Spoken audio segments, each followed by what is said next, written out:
Hola, yo soy Nati Ramírez y este es el blog de Materia Gris. Y es que hoy nos vinimos a visitar uno de los lugares más importantes para conocer la historia de nuestro país, el Museo Nacional.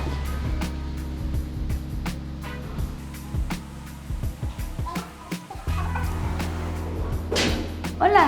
Hola Nati, ¿cómo estás? Muy bien, ¿y vos? Bienvenidos al Museo Nacional. Muchísimas gracias. Estamos en el mariposario del museo. Te cuento que este es un lugar emblemático. Aquí estamos en lo que se creía eran los patios del antiguo cuartel Bellavista, ¿verdad? Lo primero que tengo que decirte es que el Museo Nacional está ubicado físicamente en lo que era el antiguo cuartel Bellavista, un cuartel de armas en el que además aquí se dio la abolición del ejército y múltiples conflictos sociales durante muchas épocas. Este cuartel empezó a construir en 1917 y fue terminando como en 1937. A partir de 1948, cuando se da por abolido el ejército, se le entrega el cuartel para que sea convertido en Museo Nacional. Es a partir de 1950, después de los cambios, de las remodelaciones que se hacen, que ya se instala definitivamente el Museo Nacional aquí. Este museo se llama Museo Nacional y Abolición del Ejército. No, la Plaza de la Democracia es la que se llama Plaza de la Democracia y de la Abolición del Ejército. Que además pertenece también al Museo Nacional. Correcto, la plaza administrativamente le pertenece al Museo Nacional.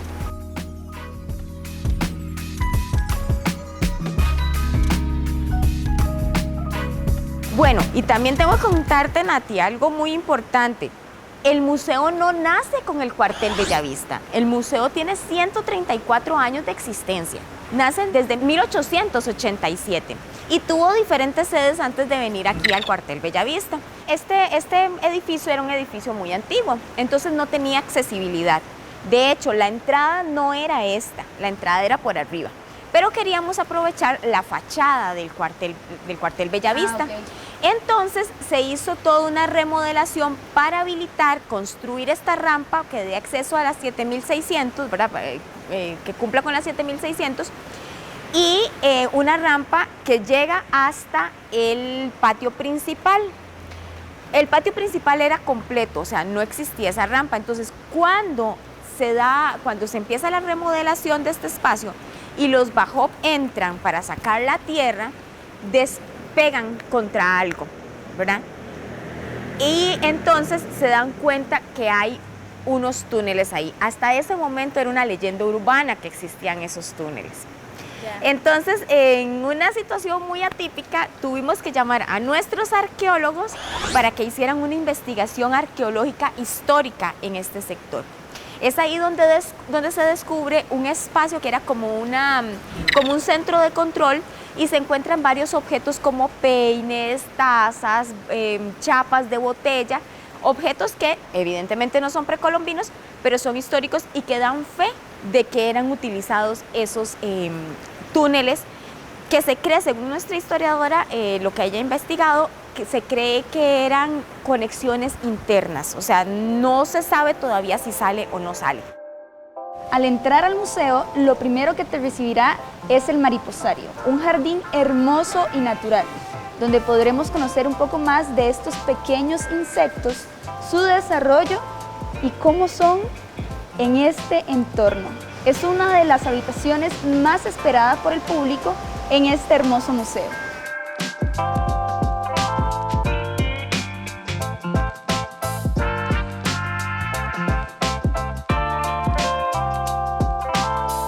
Como bien lo dijiste, es una de las exposiciones que más les gusta a la gente y por las que más vienen.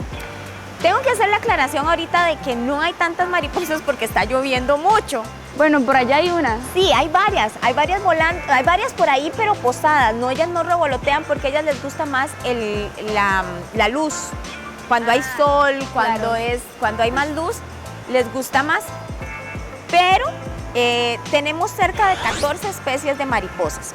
Y esto es una exposición también, es una de nuestras exposiciones permanentes, porque además de verlas en un ambiente controlado, en un ecosistema, también podrán aprender acerca del ciclo de vida de las mariposas, acerca de su reproducción, su alimentación, los depredadores naturales, cuáles son las plantas que sirven para hospederas o para alimentación de ellas. En un espacio que tenemos más adelante, incluso podemos observar las crisálidas, las pupas de las mariposas, de donde ellas, si tenemos suerte, podríamos ver alguna nacer. Bueno, en este momento está lloviendo, entonces también es como sentir esa humedad, ese frío en medio de la vegetación, de dónde se ponen, qué es lo que comen. Es como volverse chiquitito y estar en la casa de ellas. Algo como así. Bueno, aquí estamos terminando ya la parte del mariposario, todo un hermoso recorrido por este ecosistema tan complejo, pero tan hermoso, vital en estos tiempos de tanta contaminación. Y es que después del mariposario, a la vuelta, casi saliendo, nos encontramos con uno de los muros más representativos para la historia de nuestro país. Una placa marca este lugar tan importante. Este es el famoso muro en el que José Figueres Ferrer dio por abolido el ejército, el muro del Mazazo, que sale en tantísimas fotos. Tal vez no lo vamos a ver igual que en las fotos, pues porque el museo ha sufrido remodelaciones y a alguien se le ocurrió que no iba a botar solo una de las almenas, sino que ya iban a botar todas. Entonces se fueron todas las almenas. Pero ese es el muro, históricamente ese es el muro. Y si seguimos por la rampa, vamos a entrar a los antiguos calabozos del cuartel Bellavista. Y es que justamente eran eso, los calabozos del cuartel.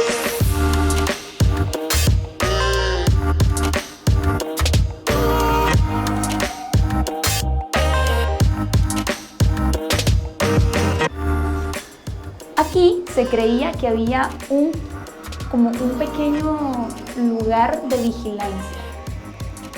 Me imagino que habían como esos guardas o los mismos como soldados viendo a ver quién entraba y quién no a la parte de los calabozos.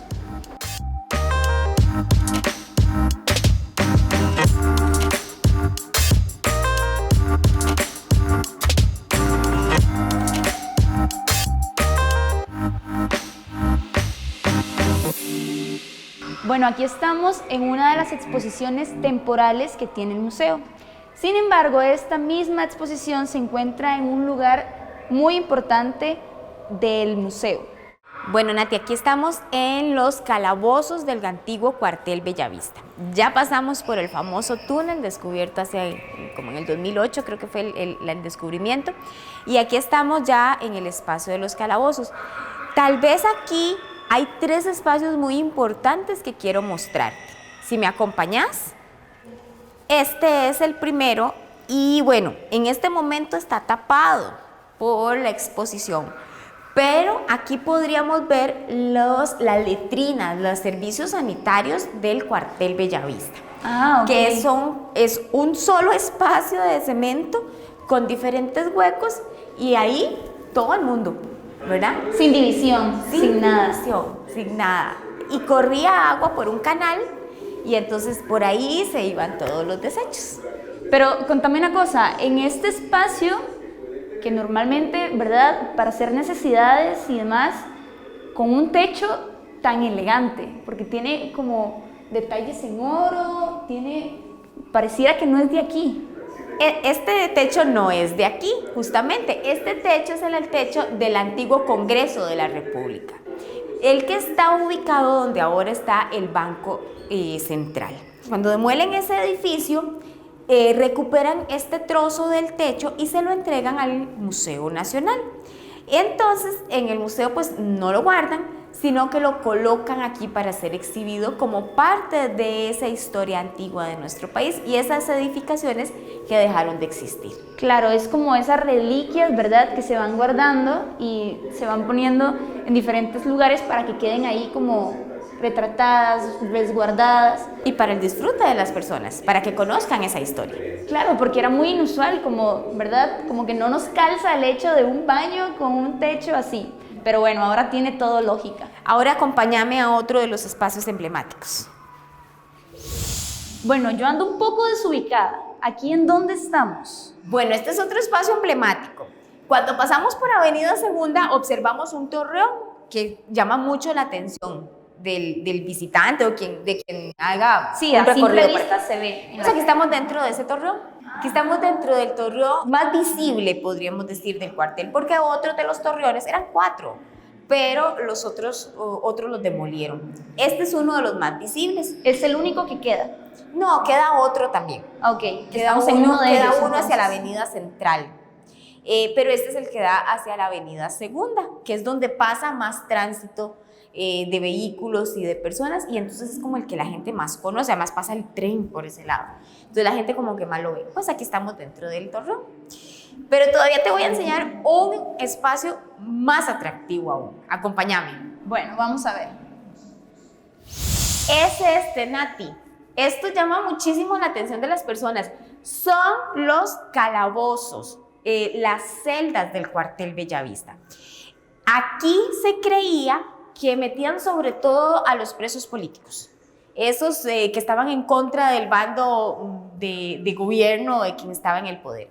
Y aquí una de las cosas más atractivas es que podemos observar los grafitis originales que se dieron durante la guerra del 48 y posterior a ella. Entonces podemos encontrar recuerdos, nombres, frases muy políticas también, los nombres de expresidentes que estuvieron en ese momento. La gente puede venir aquí y deleitarse leyendo los pensamientos cortos que tenían los presos de ese entonces. Sí, aquí se saca su buen rato para leer todo lo que hay, desde dibujos, manifestaciones, nombres, recuerdos, fechas. Sí, es historia todo. viva. Prácticamente esto es como estar ahí con el protagonista de la historia. Qué importante que hoy en día sea tan como juzgado o mal visto tal vez, ¿verdad? En algunas personas como esta cuestión de los grafitis, ¿verdad? Todas esas manifestaciones en la pared que han habido durante años. Entonces, creo que esto es un buen retrato de que eso siempre ha existido. Toda la vida. No es algo nuevo, era la manera en la que ellos lograban plasmar sus ideas, lo que pensaban, si estaban de acuerdo o no. Además estaban presos, entonces imagínate que había furia, había dolor, había muchos sentimientos que quedaban plasmados en estas paredes.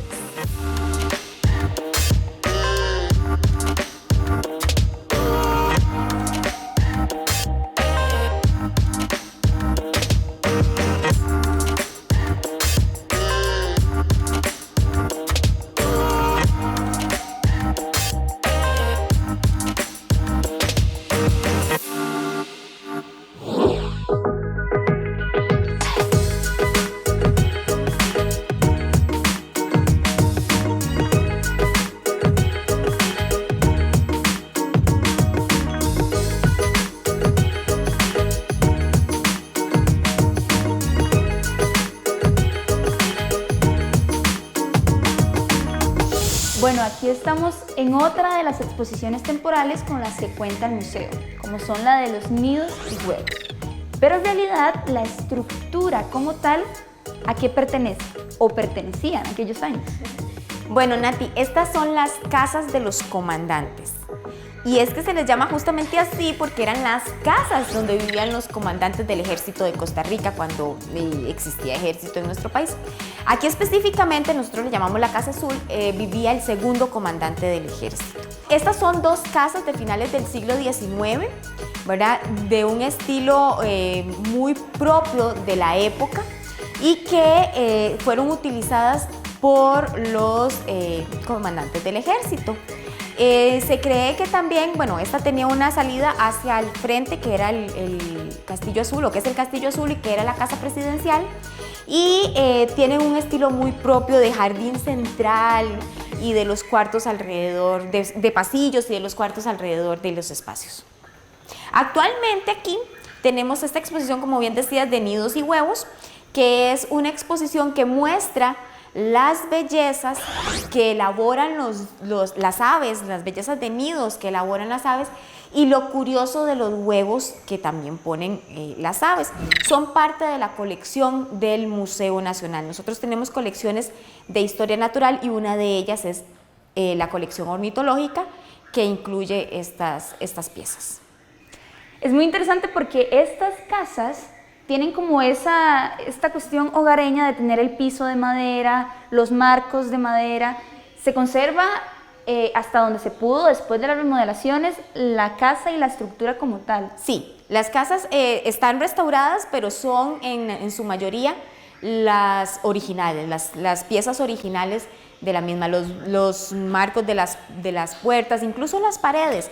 Aquí estuvo el Instituto Meteorológico Nacional, después de que se abolió el ejército, ellos los pasaron para acá, y también estuvo el Departamento de Antropología e Historia, y curiosamente hicieron algo que lo que hizo fue ayudar a mantener las casas, y fue que cubrieron con láminas de plywood o de madera de esta, ¿verdad?, las paredes. Entonces, cuando restauraron las casas y eliminaron esas paredes falsas, se descubrió la infraestructura original de ellas. Y estos comandantes hacían su vida normal aquí, o sea, que no solo vivían ellos, sino también sus familias. Correcto. Aquí vivía el comandante o subcomandante de turno con sus familias. Más, si me acompañas a la casa del primer comandante, vamos a conocer al último comandante que vivió en estas casas. Bueno, vamos.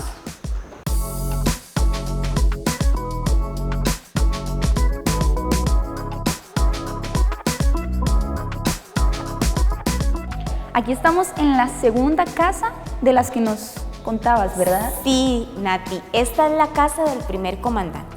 También le llamamos Casona Roja. Aquí vivía el primer comandante del ejército de Costa Rica. Y acompáñame por aquí para mostrarte. Él es don Raúl Celedón y su familia. Él fue el último comandante del ejército de Costa Rica. Una familia bastante amplia, ¿verdad? Sí, muy numerosa. Ellos todos vivían aquí, en esta casa, en la casa, en lo que le llamamos la Casa Roja, que tenía diferentes espacios, ¿verdad? Cuartos, bueno, un salón principal, que era bellísimo, y diferentes espacios. Un detalle también, las lámparas. Estas lámparas son las lámparas del antiguo Congreso de la República.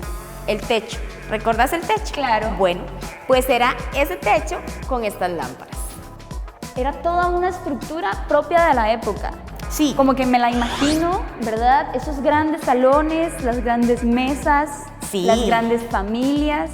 Sí, era algo muy, muy típico. Y bueno, las casas, como te digo, son de finales del siglo XIX y era la casa típica de esa época, una casa esquinera de clase alta, por supuesto, una casa esquinera, una casa con muchos lujos, con pisos de este tipo, que eran los azulejos, que era algo muy, muy representativo de la clase alta de la época. Pero también te quiero mostrar algunos otros detalles de esta exposición. Tenemos una exposición que se llama, bueno, generalmente le hemos llamado Puertas Abiertas, con muebles de la época. Y quiero mostrarte este espacio. Aquí hay dos objetos sumamente importantes de la historia. El primero es ese escritorio. Ese escritorio le pertenecía a Pacífica Fernández. Y esa biblioteca que tenés ahí atrás le pertenecía a don Mauro Fernández Acuña, el gran reformador de la educación costarricense. Claro, estos son dos reliquias, por así decirlo, invaluables en nuestro país. Completamente. No hay otro espacio, al menos yo no me imagino otro espacio en donde pudieran estar resguardados, y es una maravilla que tengamos la oportunidad de poderlos ver. Exactamente. Aún en estos tiempos, que se resguarden tal y como están, súper bien cuidados. O sea, es que de verdad no puedo dejar de imaginarme a estos grandes comandantes, a estas grandes figuras, utilizarlos en aquella época, en aquel contexto. Exactamente. Aquellos vestuarios como que... Es la historia Claro. de nuestro país. En este bicentenario, aquí se puede venir a conocer parte de esa historia, pero además verla, sentirla, estar cerca de ella. Incluso el espacio y la atmósfera que se recrea en estos espacios no los podés encontrar en ningún otro, por más que intentes como recrearlos y demás, estás en la estructura como tal. Así y eso es. genera como un ambiente, cuando uno entra a las salas, ojalá tengan la oportunidad de venir, cuando entran a las salas llega como ese aire, ¿verdad? Como tal vez como de superioridad, ¿verdad? De esa finura y de todo eso que en aquella época era muy, muy tradicional. Y de identidad.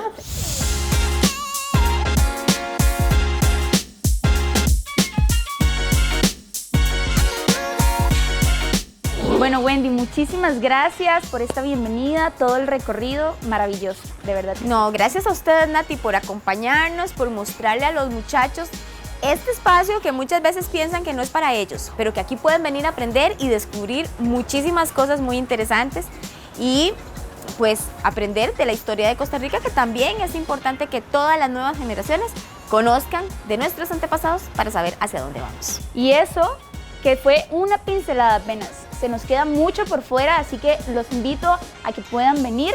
¿Los horarios disponibles?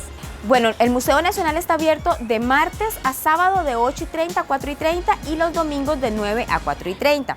Detalle importante, la entrada general cuesta 2.500 colones para adultos nacionales, pero estudiantes identificados, incluso los de la universidad, adultos mayores y menores de 12 años entran gratis. Solo tienen que presentar el carnet los estudiantes.